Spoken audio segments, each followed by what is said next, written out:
Assalamualaikum warahmatullahi wabarakatuh. Guys, kita ketemu lagi.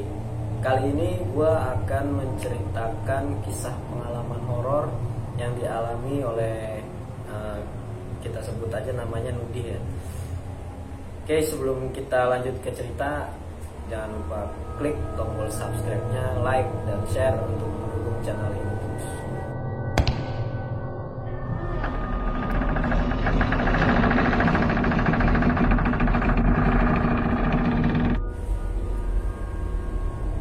Cerita berawal dari Nudi yang saat itu berumur sekitar 13 atau 14 tahun ya, masih duduk di bangku SMP. Nah, kayak biasa ya, si Nudi ini setiap hari tuh main di sungai gitu ya sama teman-temannya.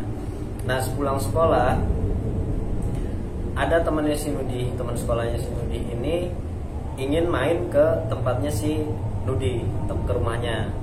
Dan kebetulan juga hari itu tuh hari Jumat ya, kayak biasa habis mereka sholat Jumat, pulang sekolah sholat Jumat, makan, terus mereka kumpul untuk rame-rame ke sungai. Dan setelah mereka kumpul, mereka jalan ke sungai. Nah, sebelum sampai di sungai itu, mereka tuh harus melewati pemakaman umum ya, pemakaman umum. Jadi dia cuma lewat jalan setapak gitu doang ya, kiri kanannya kuburan. Nah, terus setelah ngelewatin kuburan itu mereka harus melewati kebun bambu yang jalannya tuh agak turun dan tanah ya. Nah, barulah mereka sampai ke sungai. Udah begitu sampai ke sungai, mereka nggak ragu-ragu lagi, udah buka baju langsung nyebur. Nah, lagi asik mereka berenang, loncat, terus ngikutin arus, apa sih namanya kalau kita sebut tuh ngoyor ya, ngikutin arus gitu, berenang ngikutin arus. Nah, jadi di sungai itu tuh ada salah satu mitos, itu nggak boleh membenturkan batu. Jadi batu sama batu nih kita pegang gini terus diketok-ketok gitu ya, itu nggak boleh. Teman sekolahnya si Nudi ini, karena dia nggak tahu ya, kita sebut aja namanya si Udin ya. Si Udin ini dia ngebenturin batu gitu, iseng ya. Dia nggak tahu kalau memang di sungai itu nggak boleh ngebenturin batu. Langsung si Nudi negor, "Din, di sini tuh nggak boleh ngebenturin batu kayak gitu." "Emang kenapa?" tanya si Udin. Kata orang sini, kalau kita ngebenturin batu itu nanti akan muncul siluman air, atau lebih terkenalnya tuh kalau di sana tuh namanya lembu air ya.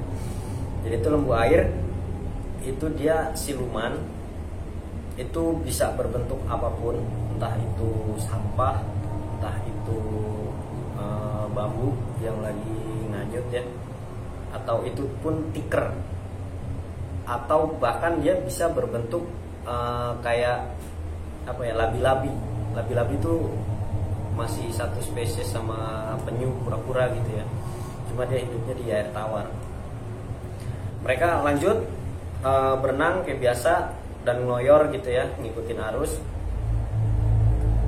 Nggak lama kemudian, ketika mereka lagi ngikutin arus itu, salah satu temennya si Nudi ini itu melihat ada tiker di pinggir.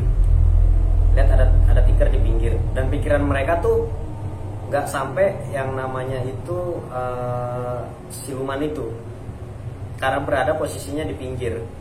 Mungkin pikiran mereka tuh cuma kayak tiker bekas yang udah nggak kepake terus dibuang sama orang gitu kan. Nah, lagi asiknya ngoyor, tiba-tiba si tiker ini tuh ada di belakangnya si Udin, dan kebenaran si Udin tuh posisinya paling belakang. Nah, di depannya si Udin itu si Nudi dan 3 temennya lain ada di depannya ya. Mereka ada 5 orang. Si Tiker ini tuh ngikutin, dan mereka masih menganggap kalau Tiker ini tuh Tiker bekas doang dan nganyut gitu, nganyut doang, nganyut gitu karena ke bawah arus gitu. Udah begitu mau sampai titik yang mereka tentukan untuk naik ya, untuk naik dari air itu, tiba-tiba si Nudi teriak, tolong, tolong. Sentak si 3 orang temennya ini langsung naik, ngelihat si Udin ini lagi dijerat sama si Tiker itu, dan melihat si Nudi itu lagi nendang-nendang Tikernya itu supaya si Tiker ini nggak menelan si Udin gitu. Nah 3 temennya ini nyari alat yang seadanya ya, bambu, kayu gitu buat mukul-mukulin Tiker itu sama ngedorong. Tapi usaha mereka tuh sia-sia. Tetap aja si Udin tuh ke bawah, tenggelam, makin lama makin tenggelam. Makin lama makin tenggelam, hilang. Nah, sentak mereka lari. Mereka lapor ke orang tua Nudi. Nah, si Nudi ini langsung ke tempatnya si Udin, ke rumahnya si Udin. Ngomong ke orang tuanya kalau si Udin ini tenggelam di sungai.